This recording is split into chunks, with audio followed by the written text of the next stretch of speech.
Bonjour et bonsoir en fonction de l'endroit où vous vous trouvez actuellement. Et pour tous ceux qui sont en train de se connecter, accrochez-vous.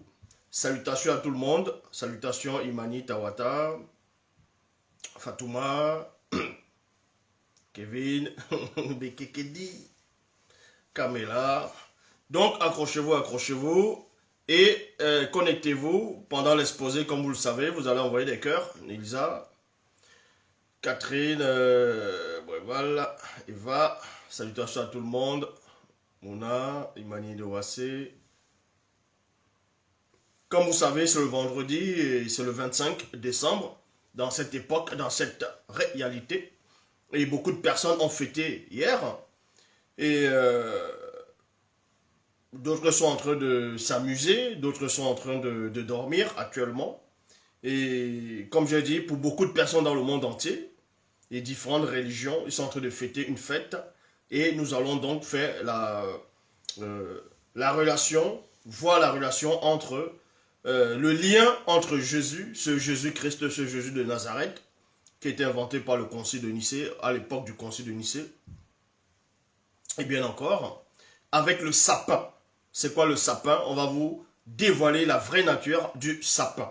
Pourquoi on va mettre le sapin pendant les périodes de 25 décembre, le 31, ainsi de suite, pendant les fêtes de Noël. Nous allons donc voir pourquoi.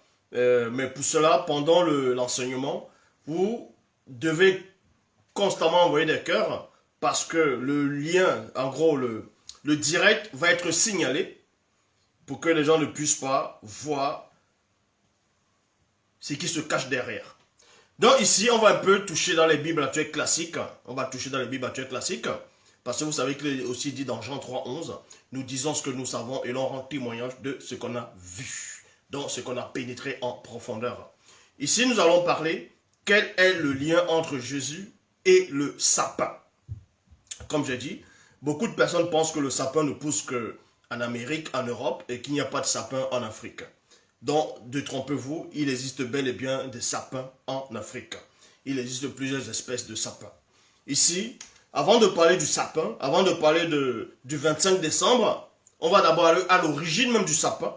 On va aller derrière, qu'est-ce qui se cache sur le sapin, derrière le sapin, cet arbre-là mystérieux. Pourquoi c'est pas le baobab? Pourquoi c'est pas le bananier? Pourquoi ce n'est pas le papayer? Pourquoi ce n'est pas autre plante ou bien d'autres formes d'arbres qu'on va utiliser pour fêter, pour, on va dire, placer le 25 décembre pour la soi-disant naissance de ce Jésus-là.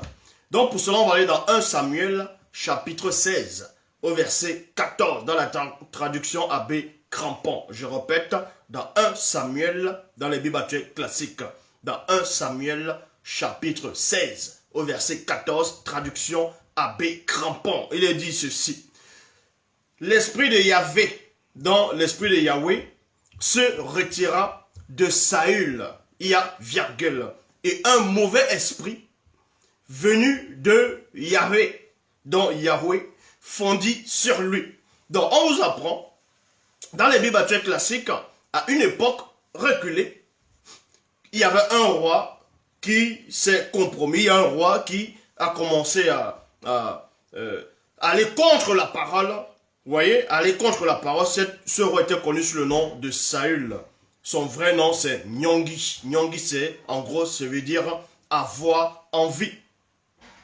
Donc, vous apprenez ici que dans le livre d'un Samuel, chapitre 16, au verset 14, que l'esprit de Yahvé Adonai, Jéhovah, Elohim l'Éternel, s'est retiré de ce roi-là. Est sorti complètement de lui. Donc, la protection s'est retirée sur lui. Et on vous apprend, parce que la protection s'est retirée sur le roi Saül. Donc, on vous dit, Yahvé est sorti de lui.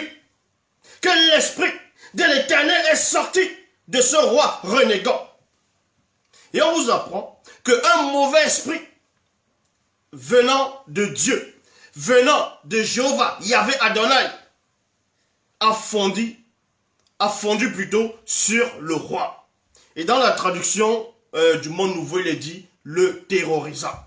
Donc, premièrement, dans la traduction Abbé Crampon, quand le mauvais esprit venant de Yahvé, Adonai, Jéhovah, Elohim l'Éternel, fond sur le roi, on voit maintenant les étapes de ce qui va se passer. Avant de parler du sapin, maintenant certains sont en train de dire, mais où est le lien entre 1 Samuel 16, verset 14, entre ce roi Saül et le sapin? Vous allez voir le rapport. Donc, dans la traduction du Monde Nouveau, le terrorisant. Ça veut dire que quand le mauvais esprit est venu sur Saül, a fondu, c'est-à-dire a fondi sur lui, a foncé sur lui plutôt, cet esprit a commencé premièrement à le terroriser. Dans la Bible des peuples, lui causa des frayeurs, donc on l'a terrorisé, on l'a fait ressentir des frayeurs, des angoisses. Dans la Bible de la Colombe, le remplissait d'épouvante. Donc, premièrement, cet esprit s'est accaparé de lui, cet esprit l'a saisi, et cet esprit l'a terrorisé. Cet esprit l'a causé des frayeurs, cet esprit l'a épouvanté. C'est pour cela qu'il y a l'épouvante. Vous voyez, quand on veut mettre dans des champs pour l'éventail, tout ça. Bon, l'éventail par rapport à l'épouvante. Bible de la liturgie, il est dit ceci. Il se mit à le tourmenter. Donc, premièrement, par rapport à la possession démoniaque, j'avais déjà fait une vidéo sur la possession démoniaque, mais ici on ne va pas trop entrer par rapport aux différentes étapes de possession démoniaque. Mais néanmoins, selon l'enseignement d'aujourd'hui, l'esprit, le mauvais esprit de Yahvé, Adonai, Jéhovah, Elohim va fondre sur lui, va foncer sur ce roi renégat, ce roi qui a commencé à désobéir à la parole. Donc, premièrement, quand on envoie un mauvais esprit sur vous, cet esprit va vous terroriser. Donc, terroriser va symboliser quoi? Va vous ouvrir des portes. Donc, vous allez avoir peur. Vous allez ressentir des frayeurs. Ressentir des frayeurs, c'est quoi? Donc, on vous terrorise. On vous fait ressentir des frayeurs. Et ensuite, l'épouvante. Ces différentes étapes de possession. Donc, on ouvre des portes. Et quand vous ouvrez les portes de la peur, de l'angoisse, des cauchemars, vous êtes possédé.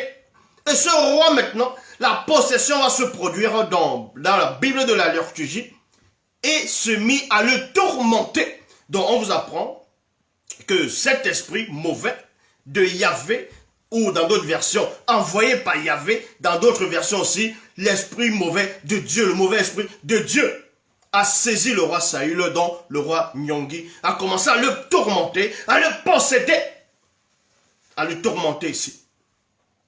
Donc pendant qu'il le tourmentait, il avait des hommes de main, il avait des serviteurs. Les serviteurs commençaient à le voir. On commençait à voir comment le roi était dérangé.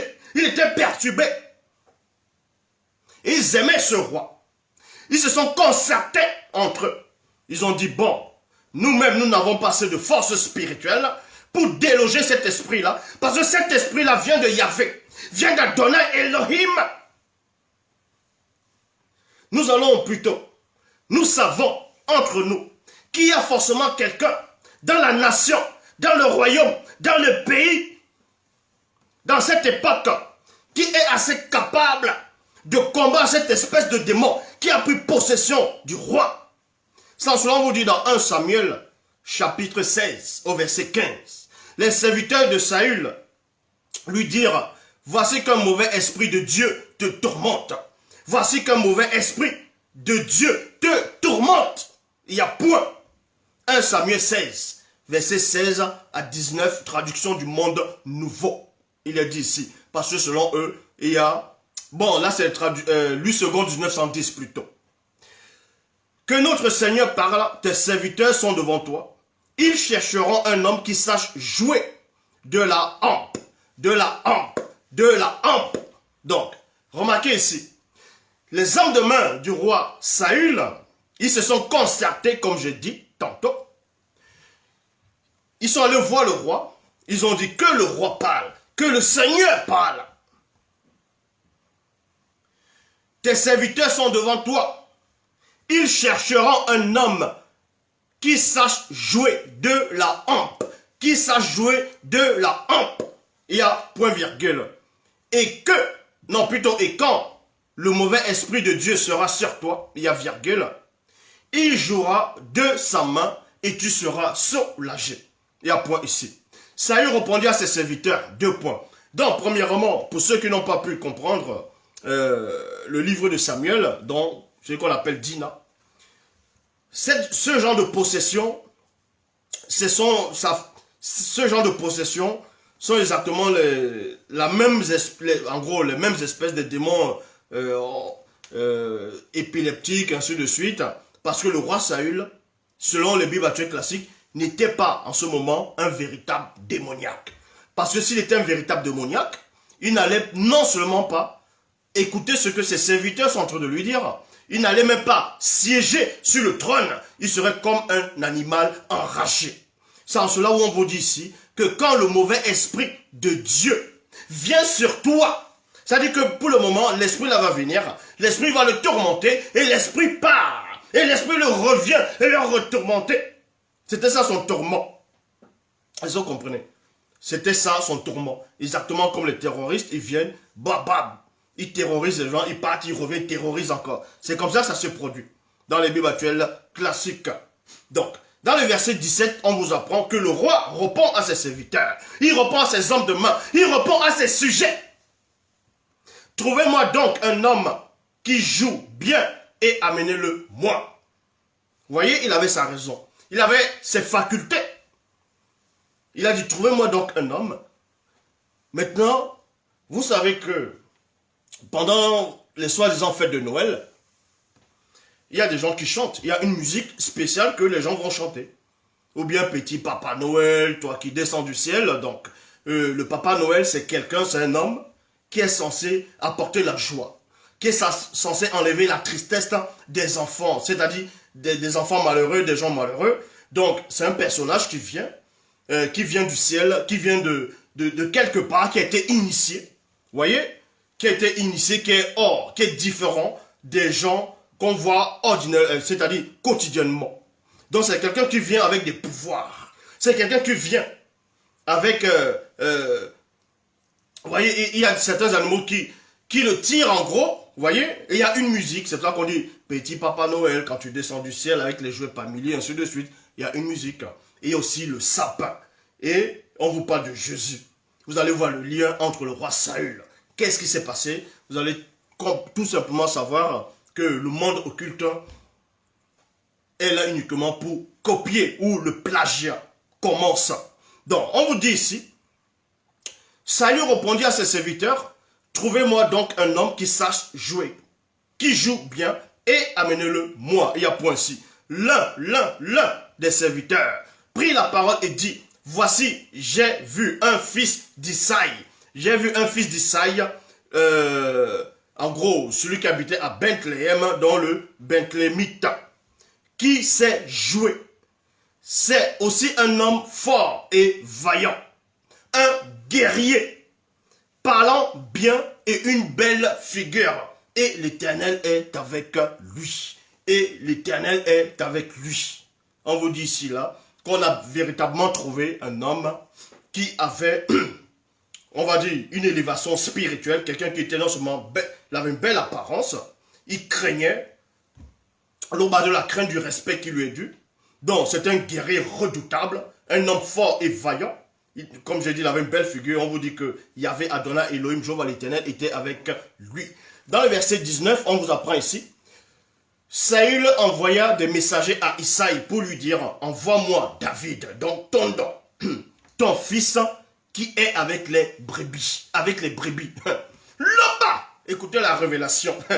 On vous dit ici que le roi est constamment possédé.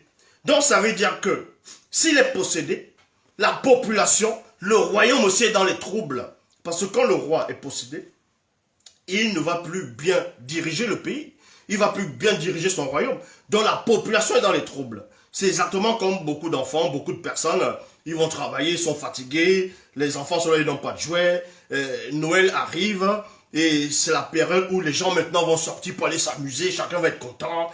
Mais là, il y a quand même un bonhomme, un personnage, qui a quand même le lien avec certains animaux. Vous voyez? Avec certains animaux, que ce soit sauvages ou domestiques. C'est la même chose qu'avec David.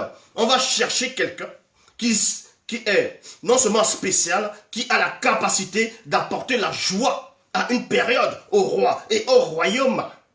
Et cet homme est avec des brebis. Vous voyez, est avec des brebis. C'est pour ça que quand vous tapez celui qu'on appelle le Père Noël ou bien Papa Noël, en fonction des endroits, vous allez voir qu'il est...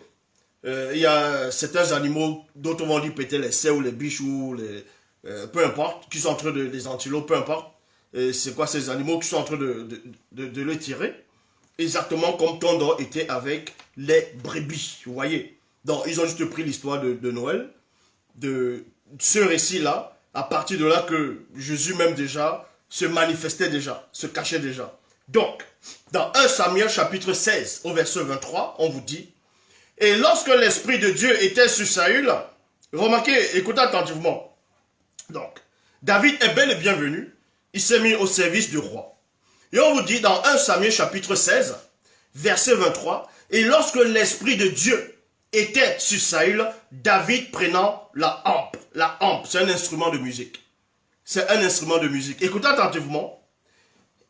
Et jouait de sa main. Saül respirait alors plus à l'aise. Et se trouvait soulagé, il y a virgule, et le mauvais esprit se retira de lui. Le mauvais esprit se retira de lui. Donc, dans 2 Samuel, le mauvais esprit s'est retiré de lui. Le mauvais esprit s'est retiré de lui. Donc, vous apprenez premièrement que celui qu'on appelait David dans les Bibles actuelles classiques, dont Tondor, son vrai nom, va venir, il va chanter de la hampe. Dans d'autres versions, c'est d'autres, on écrit d'autres noms, d'autres formes d'instruments de musique. Mais l'instrument de musique est fabriqué avec forcément des matériaux qui existent, avec des écorces ou bien des morceaux de bois qu'on va fabriquer, la hampe. On va fabriquer cela avec quoi? C'était pas en métal, c'était fabriqué avec du bois. Mais quel genre de bois? Ce bois-là dont David s'est servi pour fabriquer la hampe. Cet instrument de musique, ce bois-là, c'était quoi? C'était quel genre de bois? Donc, c'était quel genre d'arbre dont on se sert? Et à travers cet arbre-là, on chasse le démon, on chasse le mauvais esprit, l'esprit impur, l'esprit immonde. Qu'est-ce qui fait en sorte que ce bois, en gros, cet arbre-là dont David s'est servi, donc les guerriers, les initiés dans les temps d'autrefois, certains c'est-à-dire ont pris de cet arbre-là pour fabriquer des instruments de musique traditionnels par rapport au combat spirituel. On voit cela premièrement dans 1 Samuel chapitre 16 au verset 23, comme je dis, et lorsque l'Esprit de Dieu était sur Saül, David prenant la hampe, et jouait de sa main, Saül respira alors plus à l'aise et se trouva soulagé et le mauvais esprit se retira de lui. Dans 2 Samuel chapitre 6 au verset 5, David et toute la maison d'Israël jouaient devant l'Éternel de toutes sortes d'instruments de bois, de bois, de bois, de bois, de bois, de toutes sortes d'instruments de bois, de bois. Vous voyez? Donc les instruments de musique que David avait par rapport au combat spirituel, ainsi de suite, c'était fait avec du bois. Mais ce bois, forcément, vient d'un arbre. On va vous donner la nature de cet arbre-là ici. Donc, l'Éternel et toutes sortes d'instruments de bois de cyprès, c'est-à-dire de cyprès. Le cyprès, c'est quoi? Là, il y a un arbre qui s'appelle cyprès. Donc, des hampes, des luttes, des tambourins, des sistres, et des cymbales. Donc, dans traduction David Martin, on vous dit, et David et toute la maison d'Israël jouaient devant l'Éternel de toutes sortes d'instruments faits de bois de sapin, faits de bois de sapin, faits de bois de sapin. Dans les armes, vous voyez, les armes traditionnelles, les instruments de musique que David avait, c'était fait avec les arbres de sapin. Est-ce que vous comprenez? Est-ce que vous voyez le lien? Est-ce que vous voyez le lien? Donc vous comprenez que avec la spiritualité, on ne tâtonne pas. C'était avec le bois de sapin. Vous voyez cela dans 2 Samuel chapitre 6 au verset 5, dans la traduction David Martin. Dans le cyprès, c'est le sapin. Le cyprès, c'est le sapin. Puisque ça porte plusieurs noms. C'est le sapin. Dans 1 roi, chapitre 6, au verset 15. Mais avant d'aller dans 1 roi, chapitre 6, verset 15, vous voyez par là qu'on a pris un arbre qu'on appelait le cyprès, dont le sapin. Avec cet arbre, on a fabriqué des instruments de musique. Et par ces instruments de musique, on va initier cette personne-là. Bon, dans Bible, dans la version authentique, ces instruments de musique, ça s'appelle le nvet. Vous voyez, c'est le nvet. On va parler de ça plus tard. Si l'on le permet, toujours dans cet enseignement. Donc, David va prendre l'arbre de sapin, à sapin. Il va couper, il va confectionner certains instruments de musique. Et on va l'initier dans l'art du combat spirituel par des chants, par de la musique. Et quand tu vas chanter, le démon va être expulsé. Le démon va sortir. Est-ce que vous comprenez? C'est-à-dire qu'on n'utilise pas n'importe quel morceau de bois, c'est-à-dire on ne prend pas n'importe quel arbre. Parce que chaque arbre est très important. Remarquez qu'au début de la création, même dans les Bibles classiques, dans le livre de la Genèse, il était question de moto dont l'homme, ce qu'on appelle Adam, dans les Bibles classiques, quand il a chuté, il s'est caché derrière les arbres du jardin. En fait, ces arbres-là, c'était des entités. Vous voyez, dans une autre réalité, représentaient les entités. Donc, mais ici, on va vous dévoiler en profondeur c'est quoi véritablement le cyprès, donc l'arbre du sapin. Qu'est-ce qui se cache derrière? La puissance que cet arbre-là a. Cet arbre a le pouvoir de la guérison. L'arbre du sapin. C'est pas pour rien que, en hiver, quand il fait froid, que ce soit dans des pays extrêmes, il y a toujours le sapin. Le sapin reste vert. Et oui, ça reste vert, tandis que d'autres arbres, allez, eux s'endorment. Allez, ils commencent à enlever les feuilles. Le sapin est résistant. Que ce soit dans le froid extrême, que ce soit dans la chaleur en Afrique. Parce que derrière cet arbre-là, les gens ne voient pas l'importance de cet arbre. La puissance du sapin, de ce qui se cache derrière le sapin. Pourquoi le sapin est spécial? Pourquoi donc on va prendre cet arbre-là pour le lier, l'associer avec Jésus le 25 décembre? Parce que Satan, dans son royaume, savait que cet arbre-là n'était pas un arbre ordinaire. Que derrière cet arbre-là, il y a une puissance. Maintenant, pour enlever la puissance de cet arbre-là, connu sous le nom du sapin, il faut d'abord l'associer avec le monde occulte. Comme ça, le peuple dira que non, on va mépriser cet arbre-là du sapin. Quand on va voir le sapin, on va dire, ah, c'est Jésus. Quand on va voir le sapin, on va dire, ah, c'est le 25 décembre. Donc le sapin, je ne veux pas le sapin chez moi parce que c'est un arbre qui n'est pas bon. C'est associé à Jésus. C'est associé au 25 décembre. C'est associé au mensonge. Voilà comment le monde occulte fait. Parce qu'ils connaissent l'importance du sapin. La puissance qui est derrière cet arbre-là. On va vous révéler des choses. Donc pour cela, dans 1 Roi, chapitre 6, au verset 15, il est dit ici, il, c'est-à-dire Mon, celui que vous appelez Salomon dans les Bibles actuelles classiques, revêtit les murs de cèdre, l'intérieur des murailles du temple. Parce que Salomon a bâti le temple. Et ce temple-là, quand on dit il a bâti, il était là. Donc, ceux qui ont confectionné les matériaux, ainsi de suite, vous savez que c'était les initiés. Il n'a pas pris n'importe quel entrepreneur, il n'a pas pris n'importe quel ouvrier pour venir travailler dans le temple. Donc, en bâtissant le temple, dans le temple, il y avait une puissance terrifiante. Mais les artisans, les ouvriers, ceux qui vont travailler sur ce temple-là, c'était les initiés qui avaient le mundi, qui avaient l'esprit. Donc le temple-là n'était pas n'importe quoi. Ce n'était pas un temple ordinaire. Et maintenant, on va vous dévoiler qu'est-ce qui se cache derrière le temple. Pourquoi on va retrouver quelque chose de spécial dans ce temple-là.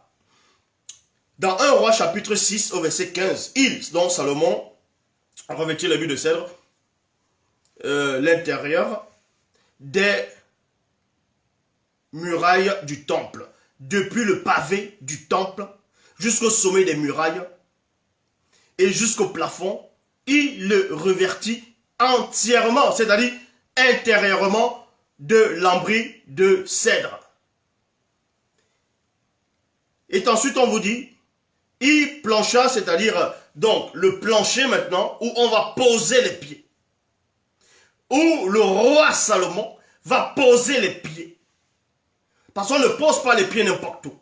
Quand tu es un initié, en plus un homme de cette envergure, qui avait atteint la puissance spirituelle très intense, il ne va pas poser ses pieds n'importe où. Donc on dit ici que le plancher où le roi Salomon va poser ses pieds, c'est fait avec le bois du sapin. Vous voyez cela dans 1 Roi chapitre 6 au verset 15. Dans 1 Roi chapitre 6 au verset 15. C'était le bois de sapin qu'on avait travaillé. Et Salomon avait posé ses pieds dessus. C'était ça qu'on voyait dans le temple. Et on vous dit ici, dans le temple, à un moment, on va trouver l'arche de l'alliance, il y aura des chérubins, il y aura des rideaux, et les rideaux, on va broder les chérubins dessus. C'était le sanctuaire. C'était le lieu saint qu'on est en train de représenter. Et ces sapins-là, cet arbre à sapin, ce bois à sapin, va aussi représenter d'autres formes d'entités. Et vous savez que les pieds sont très importants. Parce que pour apporter l'évangile de paix, il faut mettre des chaussures. Il faut porter des chaussures pour apporter l'évangile de paix. Pour apporter l'évangile de paix. Donc, dans le livre d'Ésaïe, chapitre 14, au verset 8, traduction Abbé Filion, il est dit « les sapins même ». Maintenant, on va vous montrer en quel moment Satan s'est fâché. En quel moment Satan s'est fâché.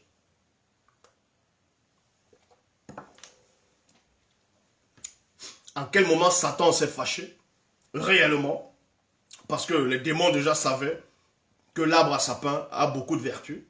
L'arbre à sapin, c'est quelque chose de très puissant, de quelque chose de très fort. Il y a une puissance derrière. C'est un arbre qui a beaucoup de vertus par rapport à plusieurs formes et sortes de guérisons. On va vous donner d'autres. On va entrer plus en profondeur. Mais dans le livre d'Ésaïe, on vous dit, Ésaïe chapitre 14, au verset 8, et Ésaïe 14, 8, traduction Abbé Filion, il est dit, les sapins même, les sapins même, les sapins même et les cèdres du Liban se sont réjouis de ta perte, de ta perte, de ta perte, depuis que tu es mort, disait-il, il ne monte personne pour nous abattre, pour nous abattre. Ça veut dire quoi ici? Ils sont entrés dans plusieurs dimensions. Plusieurs dimensions. Il y a la dimension spirituelle. Il y a la dimension hors du spirituel, mais qui n'est même pas une dimension. On va laisser cette dimension. Mais il y a la dimension spirituelle, donc la réalité spirituelle. Il y a la réalité astrale et la réalité physique, donc visible. Là, vous me voyez, c'est physique, c'est le visible. Et on vous dit, ici, dans Ésaïe 14, on parle de la chute de quelqu'un d'important, de quelqu'un qui a marqué. Ici, là, dans le sens spirituel, on parle de Satan, le Mundima Bobé, le mauvais esprit, du chérubin jadis ouin. Je répète, dans Ésaïe 14, on parle de Satan, de la chute du prince, de la chute du chérubin jadis ouin. Et lors de sa chute, on vous dit qu'il y a certains arbres qui vont se réjouir de sa chute. Qui vont se réjouir de sa chute. Et ces arbres-là, il y a les sapins dedans, dans le cyprès. Il y a le sapin dedans. Parce que quand David a pris le Nvet ancien, par rapport au combat spirituel, donc, selon les bibliothéques classiques, qui a été fait par l'arbre du sapin, le bois du sapin, quand il chante, l'entité qui est derrière le sapin va se réjouir de ce que ce démon-là va sortir du roi Saül. Est-ce que vous comprenez? Il y a une réjouissance lors du combat spirituel. Et on revoit cela en profondeur dans Ésaïe 14, verset 8. Les sapins même et les cèdres du Liban se sont réjouis de ta perte.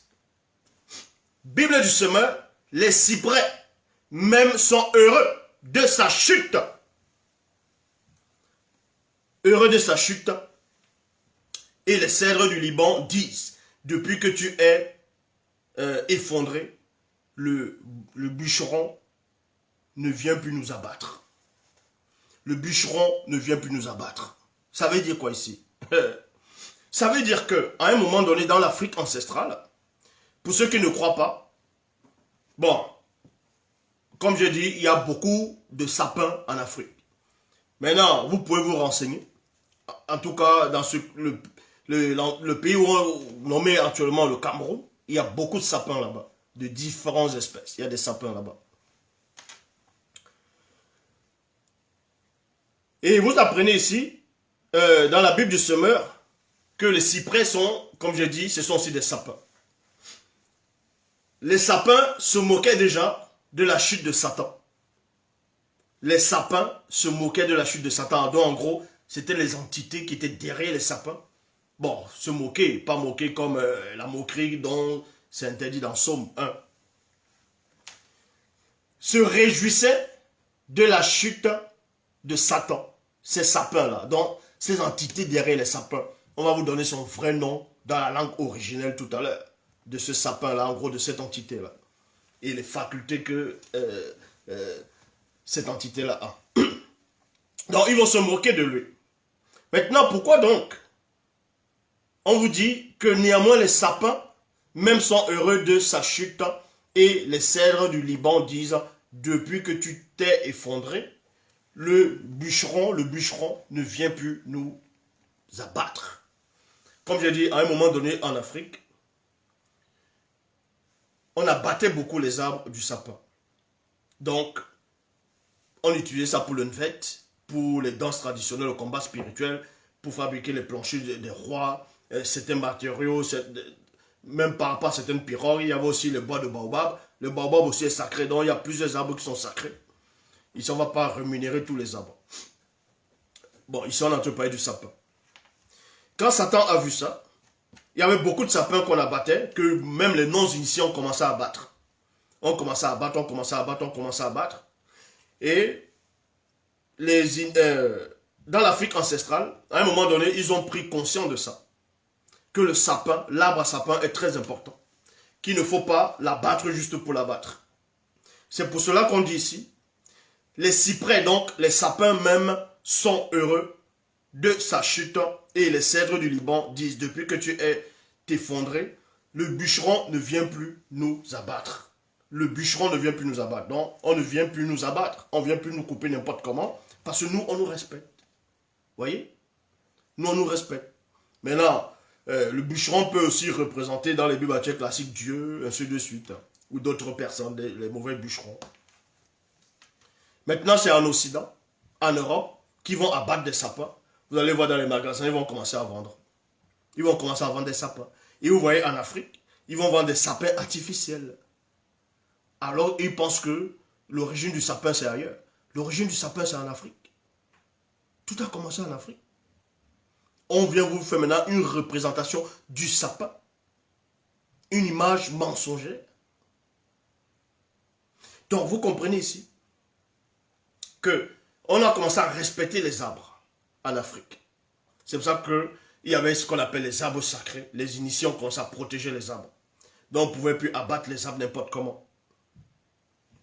Dans Ézéchiel, chapitre 31, verset 8, il est dit, « Les cèdres du jardin de Dieu ne lui portaient pas d'ombrage. Les cyprès, c'est-à-dire les sapins, n'égalaient pas ses branches. » Les branches de qui? Du roi de Tyr, la dynastie de Tyr. Donc le roi de Tyr ici, c'est par rapport dans le sens spirituel. Ici, on ne parlait pas, il n'était pas question ici de la puissance spirituelle, mais il était question de la beauté. Donc on vous dit ici, dans Ézéchiel chapitre 31, verset 8, les cèdres du jardin de Dieu ne lui portaient pas d'ombrage. C'est-à-dire que parmi les arbres que Moto était caché derrière, il y avait ces arbres-là. Donc c'était des entités. Et on les comparait ici avec Satan. C'est pour ça qu'on vous dit ici, les cyprès n'égalaient pas ses branches. Et les platanes n'étaient pas comme ses rameaux.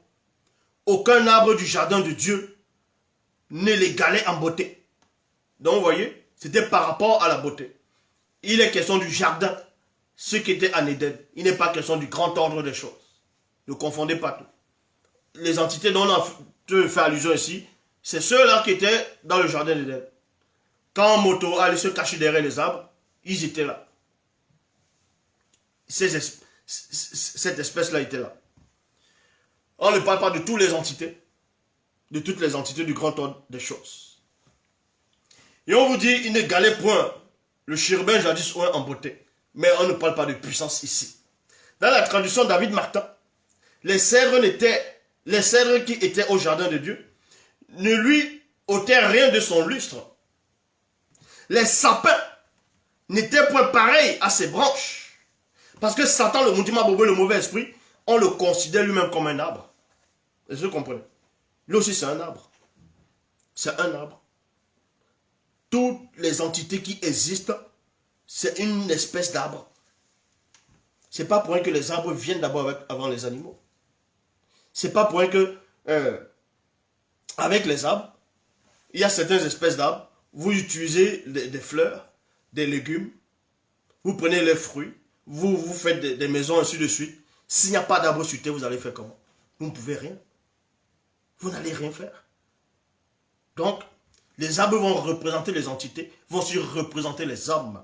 C'est pour ça qu'à un moment donné, même dans les Bibles classiques, un homme il est aveugle. On lui dit qu'est-ce que tu vois? Il dit je vois comme des arbres. Après, quand ça devient un peu blanc clair, il dit il voit des hommes. Parce que les arbres, c'est considéré comme des hommes. Donc ceux-là qui vont uriner n'importe où sur les arbres, respectez les arbres. Vous pensez que les arbres c'est quoi? C'est des choses juste comme ça là, pour faire joli. Il faut respecter les arbres. Donc, on vous apprend que quand Satan a chuté, les entités qui sont derrière le sapin, donc qui représentent les sapins, aussi se sont réjouis, se sont pleinement réjouis de la chute du chérubin jadis oint. Parce que oui, c'est comme ça. Ils se sont réjouis de sa chute. Donc, et que ce sapin, cet arbre-là avait une grande valeur pour les initiés. Satan, il a fait en sorte que la valeur de cet arbre puisse disparaître au regard de, en gros des initiés, au regard du continent, sans cela où il a associé cet arbre-là avec Jésus-Christ. Il a associé cet arbre-là avec un mensonge, le 25 décembre, vous voyez, on met les guirlandes, ainsi de suite. Les guirlandes, pour ceux qui ne savent pas, vont représenter quoi? Sur un sapin. Pour ceux qui ne savent pas, même ceux qui vont venir décorer les sapins, ils ne savent pas ce que la guirlande représente. Le sapin, c'est une entité. On va représenter une entité. Et les guirlandes, il y a plusieurs couleurs. Ce sont des pierres précieuses qui brillent sur les entités. Et ensuite, maintenant, vous allez voir, il y a des trucs, bon, des fois c'est un peu gris ou bien rouge, long comme ça, là, sur le sapin. Ça va représenter une sorte de ceinture d'or sur la poitrine. Vous voyez? C'est une entité qu'on a te représenter. Mais que Satan est en train de dénaturer la fonction. Satan est en train de dénaturer la nature du sapin. À dénaturer cela. Sans cela, comme j'ai dit, on représente maintenant, on associe le sapin avec Jésus. Avec le 25 décembre, une fausse fête païenne. Quelque chose, le faux Jésus, déjà Jésus qui n'existe pas. On va représenter le sapin avec ce personnage-là.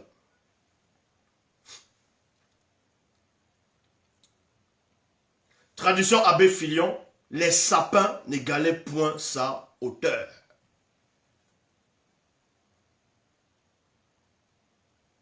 Les chênes.